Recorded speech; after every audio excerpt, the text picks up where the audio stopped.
Virtual production is currently so new, we'll have to train, I think, the next generation, or this generation, to understand the capabilities and the parameters of what can be done and what can't be done. You still want it to be as realistic and organic as possible, and it's amazing from what I've seen, the things you can do that are very seamless and really takes production level up a couple of notches, really. We go to movies and watch things to leave our normal world to go to other worlds, you know. So again, I said it before, the job is to get us to that other world, whatever it is. And if we fake it in a way that isn't real, people just have the sense about it. That's the weird thing about it. You know when you're dealing with something that isn't, even though you couldn't explain it, and if you polled half the people in the theater, they probably couldn't explain it, but they feel it. Because that's what movies are. You know, you walk out of there and you feel something, you know, and that's the goal. You got, you know, you're transporting them to somewhere else. So you care about these people and you want to believe that that's real for a few minutes. I think as virtual production is still emerging and everyone is trying to figure out what does that mean, what is this technology actually capable of, one of the biggest barriers to that is actually doing it. And it's very difficult to learn a thing if you can't do it. There are a lot of elements, I think, that all of us across the entire industry, everybody that's involved in virtual productions, we're all still, you know, we'll come to work and in a day of trying to sort out one problem, we'll unlock a solution for something that we didn't know could have been a problem. I think the goal is, because what people forget is you're trying to tap into human emotion. I want to believe you, I want to believe that character. It's a suspension of disbelief. I want to believe that world's real. I don't want to sit there for a second and go, wait a minute, that's not, oh, that feels artificial. That's the challenge. I had my studio up in Park City to ABC Blood and Oil, and I watched them go into that studio and put $2 million worth of physical sets in. And then unfortunately the series was canceled, and I watched $2 million worth of sets go out the door and get ground up within the space of 8 months. And I said, you know, there's got to be a better way, and that's really what turned me into virtual production. Conventional production, I would say, probably goes back to the 1890s when they first started shooting film. Virtual production is a offshoot of special effects to create a particular type of a effect. So it's using newer technology. Just having an LED wall can open up a lot of different worlds, a lot of different options, and it's essentially as easy as changing the desktop on your computer to pull up a new image. But essentially it's a backdrop, you know, and we've been using painted backdrops, you know, for who knows how long. They started with painting pieces of glass and shooting through them. So the earliest special effects going back to Ben-Hur and some of these early films involved, and these occasionally were comedies, occasionally were bigger productions, historical Bible stories and other stories, would use a painted plate, a glass plate that they would shoot through live.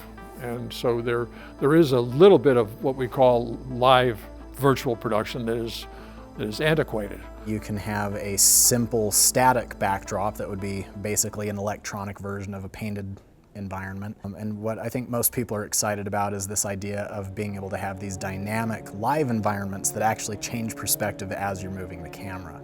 Our company uses Moses tracking system. It's getting easier and easier to dial that in. And basically what it does is it's reactive enough and it's accurate enough that you can put your camera operator in a virtual production space, and rather than having to be on a dolly or a system that's moving in a linear function, you can go handheld. Over the years, we've seen a lot of very, very big jumps in camera and lens technology.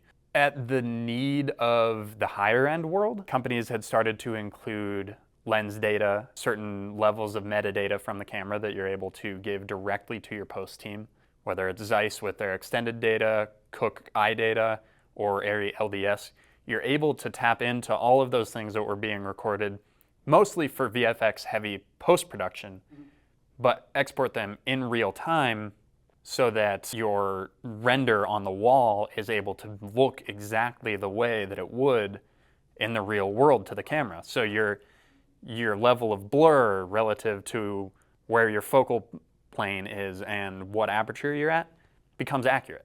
It becomes a seamless window into the world that you're trying to shoot in. I mean, it's ideal that you can dovetail those skill sets, whether it's handheld or tripoded, and it's great that you can take standard cinematic techniques that we've already been educated in. It's an exciting concept, but people are going to need to be trained to expand you're pushing the boundaries everywhere. Actors, deserve to look good and or proper, done, I think. I mean, unless you're doing something that's really dramatically, kind of intense or something that the lighting isn't so great, but it's on par with the mood of the thing. For the most part, you got to make the actors look good in scenes, and I mean, you can see that in the Hollywood era, 30s and stuff, where, I mean, it was a whole different thing where they didn't move and they were in these, cut from the wide shot to this over gauzy, completely, fabricated close-up. But, that's what the star thing did at that era, required, But I still think, while that's not the case anymore, you still have that's your job, is to make these actors look good, All I can do is to suggest that you get down on your knees and pray. Part of what virtual production encompasses is also the lighting, the things that we're able to do to take advantage with the advances there. The lighting is synced to Unreal Engine, and it can cast lights on actors that would take a long time to set up those kind of light hues and things like that. For example, in here we have a whole smart light set up. So as the LED wall changes its picture, the lights can dynamically change to match those same colors and same brightnesses to immediately immerse somebody in that space. Will not take the place yet of actually shooting outside or in a real frame, but it's pretty close. And it's getting closer all the time. Exciting because you can take people to places that you can't afford to, and you can do it in a different time frame.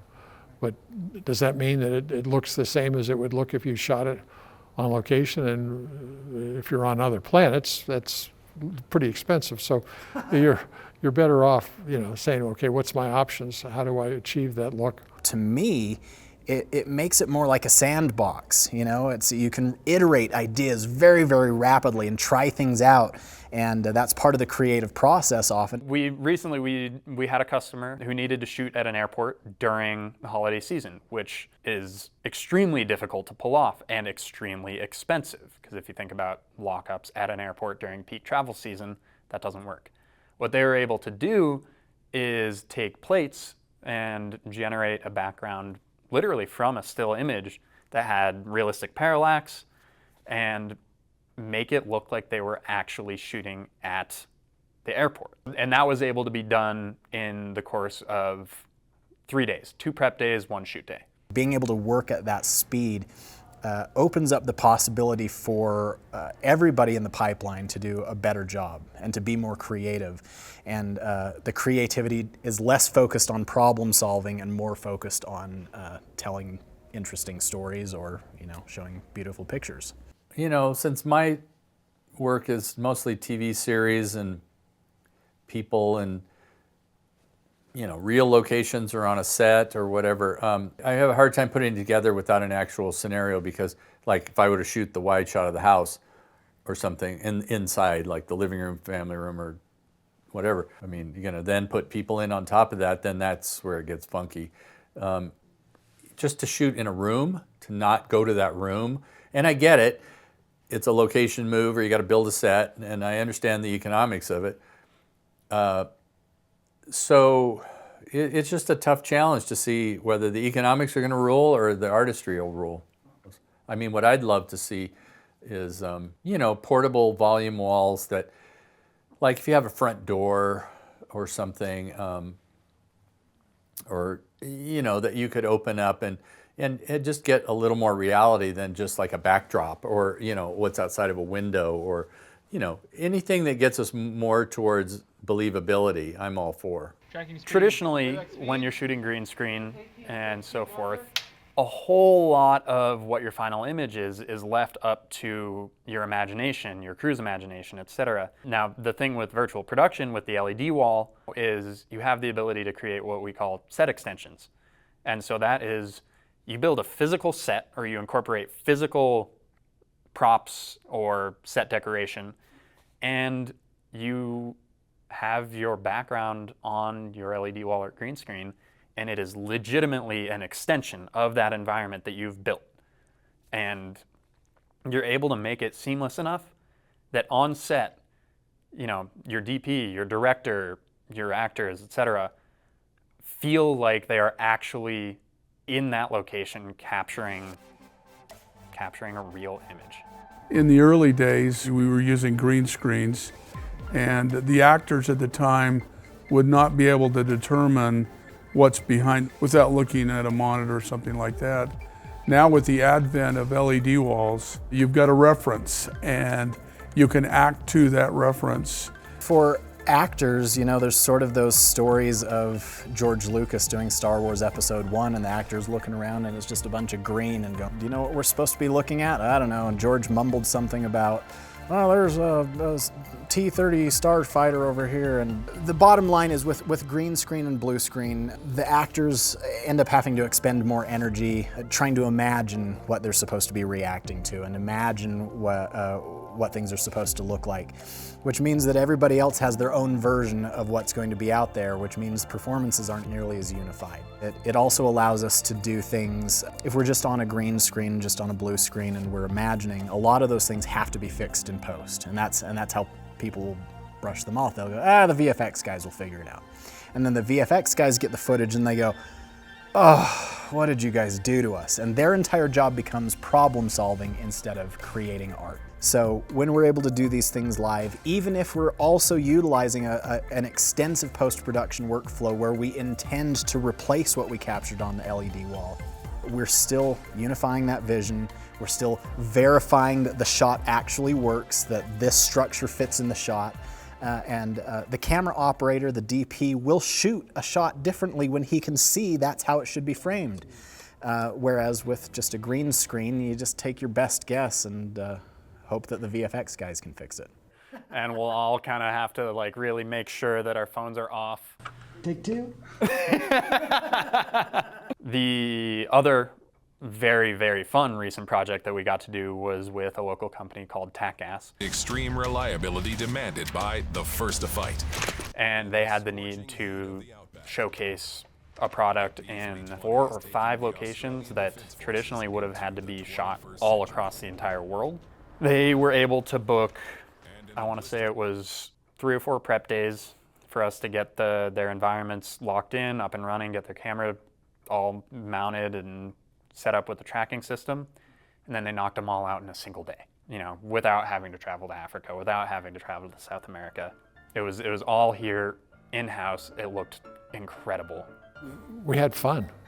It was inspiring, exciting, invigorating for us to be able to use new technology to do things we can only imagine. We went places all over the world, from snowy backgrounds to desert locations to jungle locations, and by changing some set pieces and some wardrobe and the background, we traveled quite a distance and seamlessly did work and finished the day early. I mean, to a person, I think we looked at each other and goes, "Wow, that was fun." I mean, we've become accustomed to conventional work on locations and the weather it happened during the day and the amount of time it takes to pull all the equipment out, and you know, I mean, here we were in a temperature-controlled environment with a relatively simple expectation for the day, and we were able to achieve it dynamically and successfully shorter than what we would anticipate. We didn't leave the building. We packed up our gear and went home early. So those kinds of changes are things that you look at as potentially the benefits of this kind of production. Now there are problems associated with it, there are setbacks, there are technical difficulties, and there are levels of expectations and whether you can fulfill them, but the general sense was that we were in a new age that could really pay large dividends for those of us that were embracing the opportunities of virtual production. Already, some of what we've been able to do is stuff that, nobody was really certain would be possible. Like the TACGAS folks hired Override to use the Colossus robot from Motorized Precision. And we were moving the camera around at a rate that we didn't know whether or not the LED wall could keep up with. And it wound up looking fantastic. And so now all of a sudden, going into the job, we're all nervous about what can we pull off. Now there's just the sense of like, okay, what can we do next to try to break the system, so to speak? Like, how far can we push it? All right, today Colby and I are working on XR virtual production, or in-camera visual effects. The idea is that we're taking the LED wall, and anything that goes beyond the LED wall is being reproduced by a second computer using augmented reality. We're about 15 minutes away from rolling here on our first little setup. Pretty happy with how this is all going. The other thing that it's likely to do is open a door for much more imaginative locations. We've been shooting a series of music videos, creating virtual environments. If you wanted to look at the Grimm, Grimm official, you'll see some of those. The London rooftop is located at 3 Savile Row, and it was the site of a 1969 concert by the Beatles.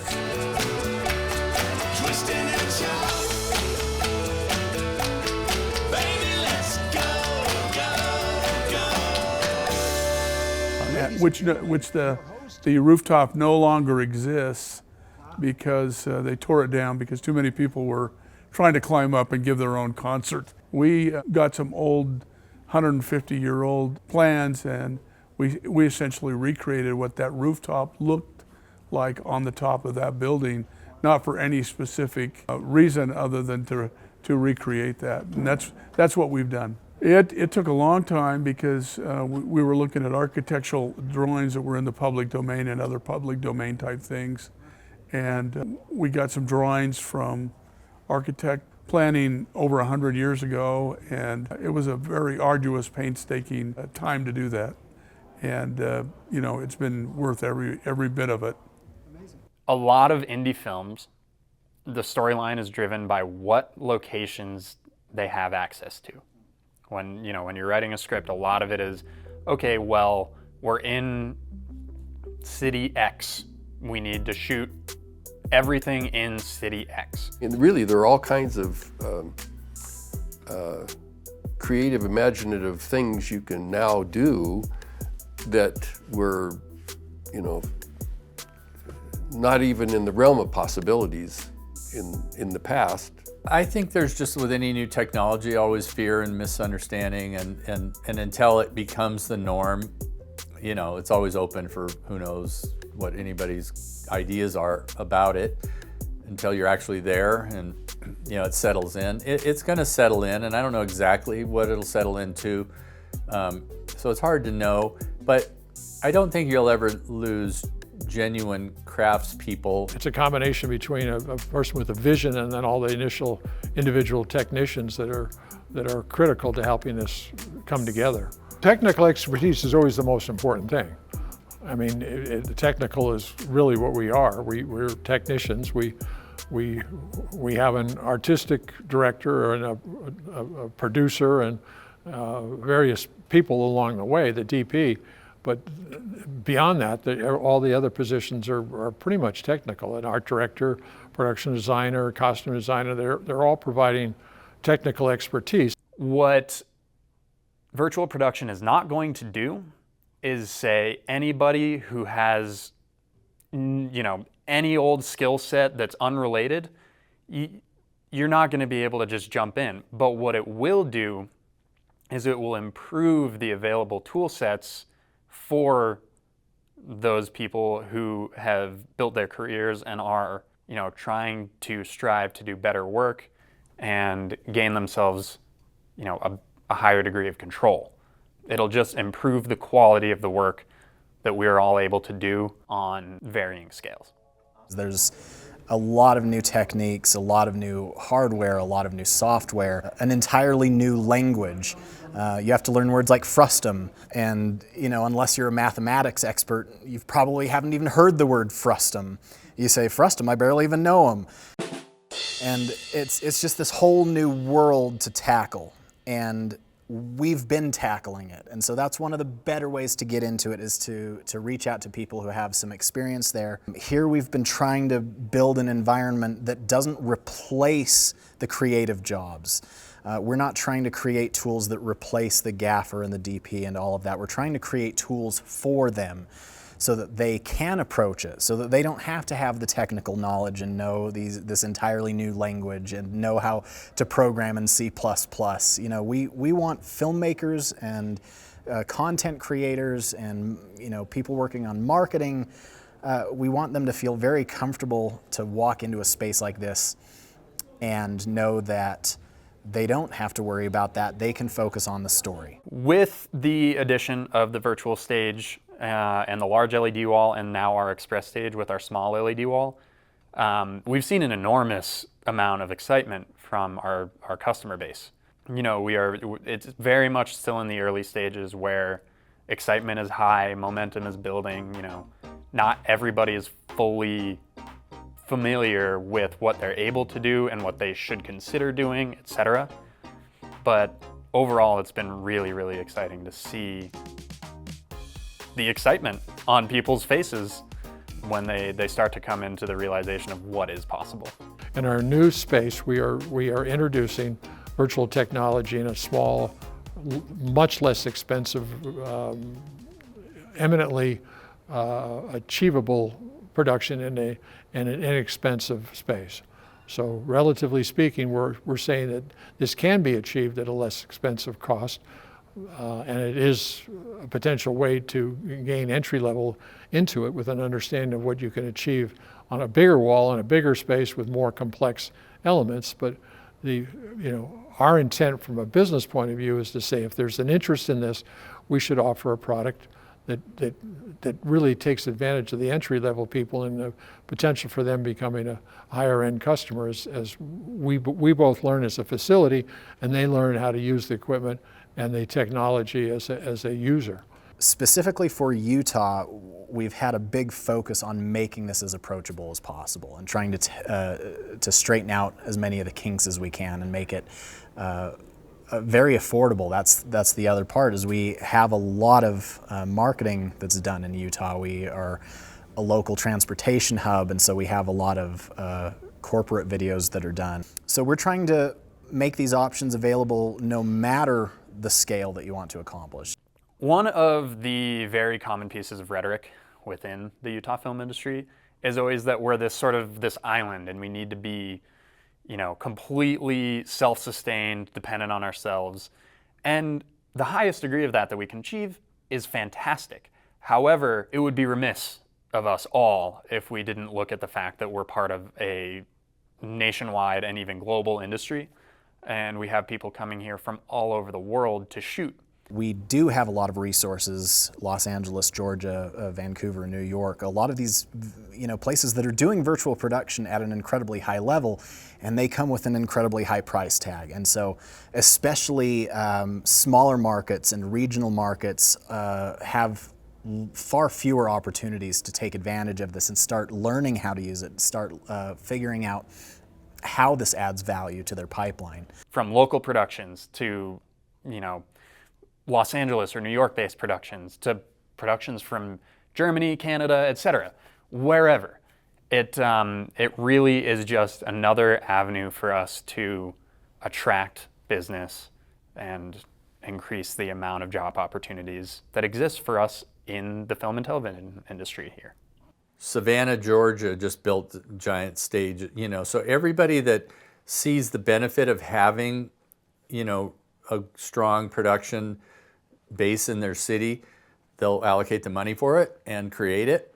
And so if we don't have stages and, you know, volume walls and varieties of options for people, yeah, you don't get, there's a certain level you're just never going to graduate to, you know. So yeah, it's vitally important that we have the infrastructure.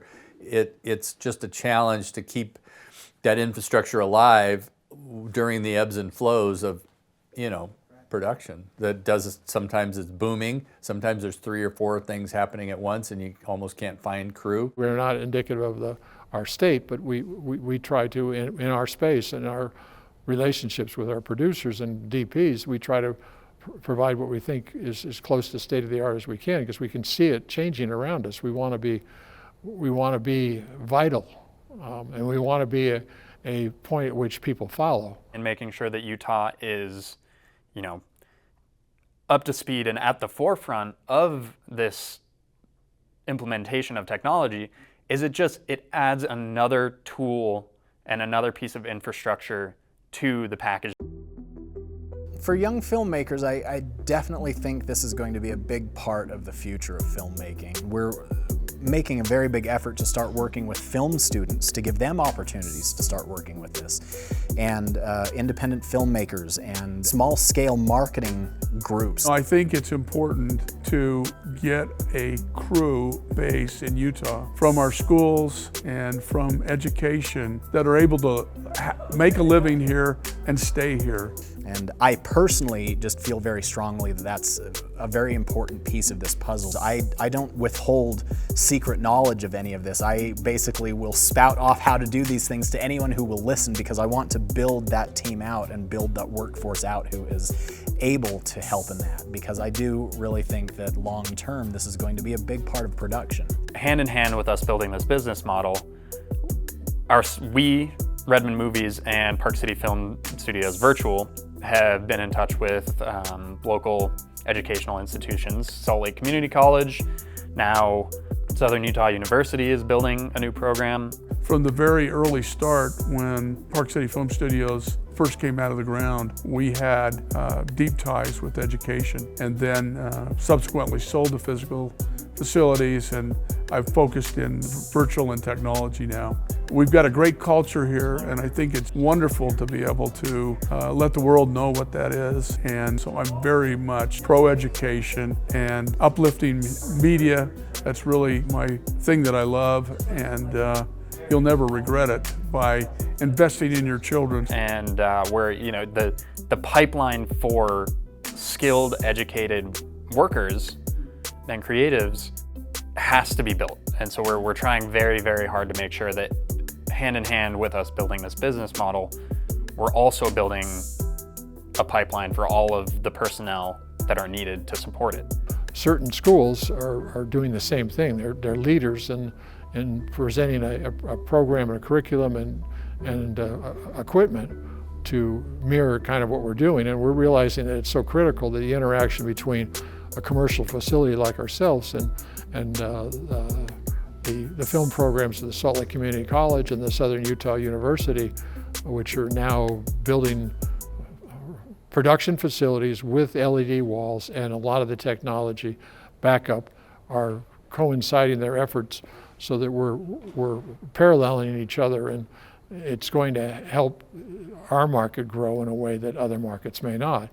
Additionally, the high school programs are now more and more teaching film as a potential future career path, and so we're seeing problems that are rising out of that.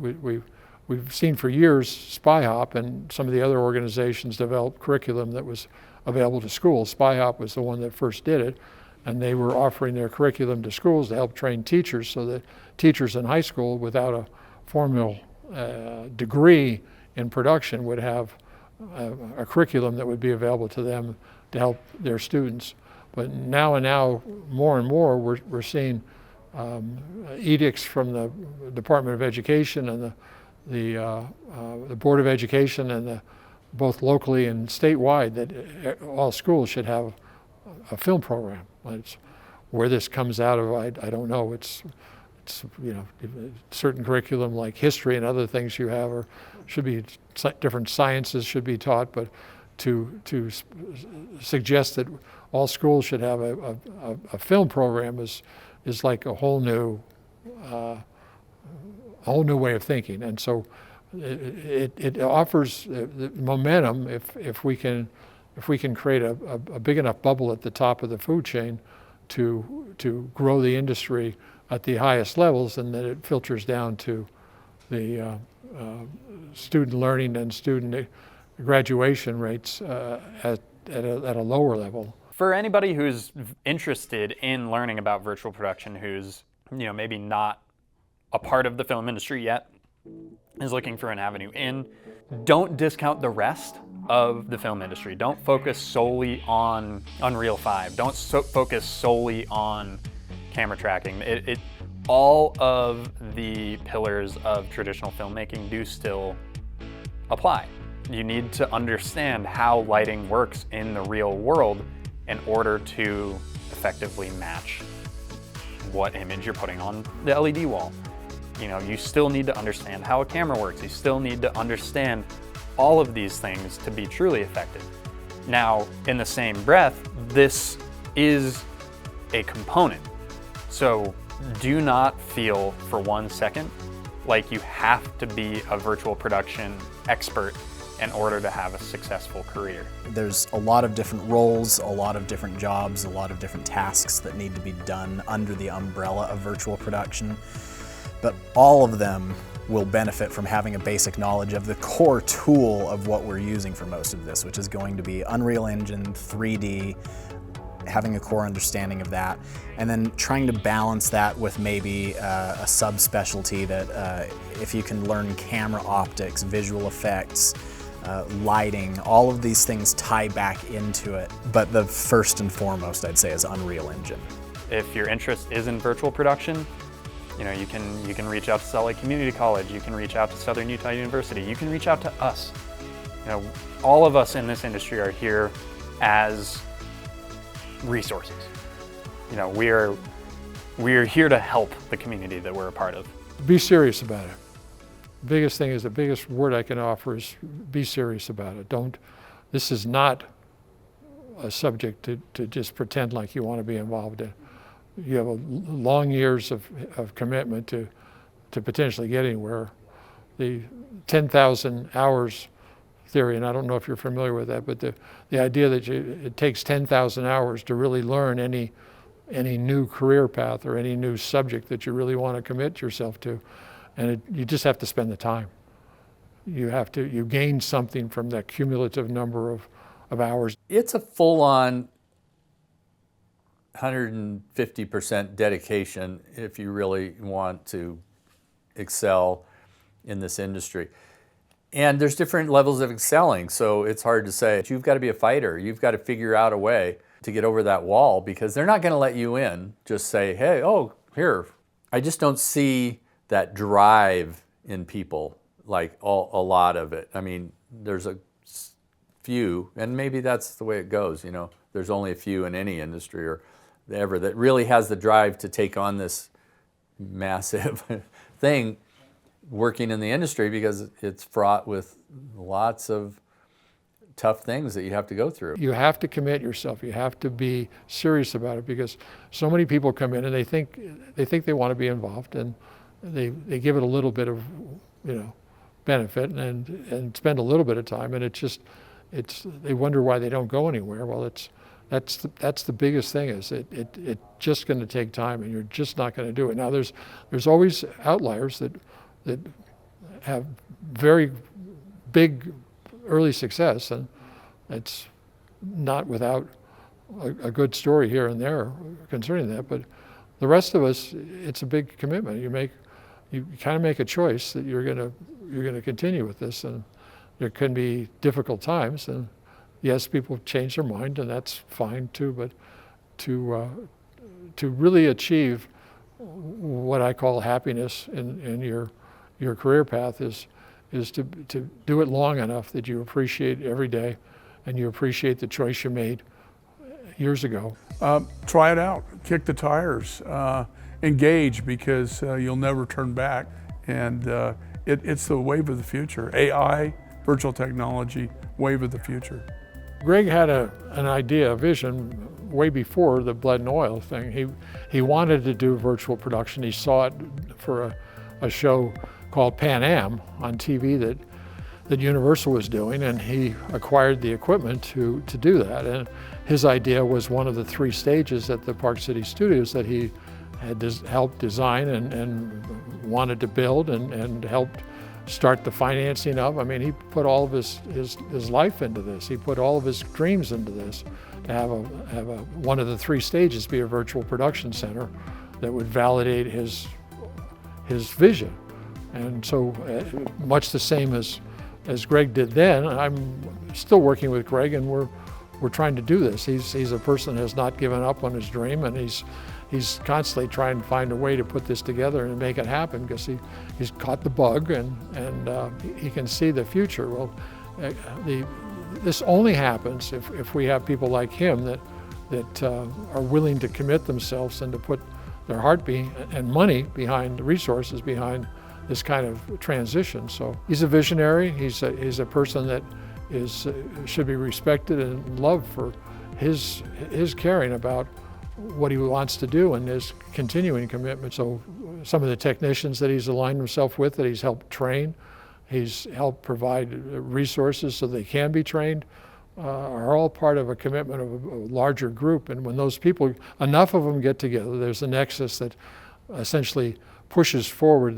what otherwise might linger in the background and wait for someone else to do it. It's just, you can either be at the forefront and be focused and pushing everywhere you can, or you can just dream about it. And certain people are doers and dreamers too. But not, you don't ever lose the dream.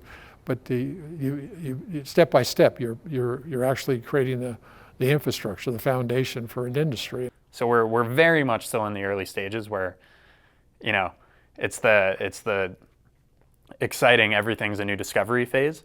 But once there are a couple of years under everybody's belt, I think that we're really going to see a lot of exciting developments. Those are some of the technologies that have really been exploding lately, and that the technology has been getting good enough to the point that we can start making some really incredible types of content. It allows you to have control over the environment. It allows you to save on your budget and still get a high quality project.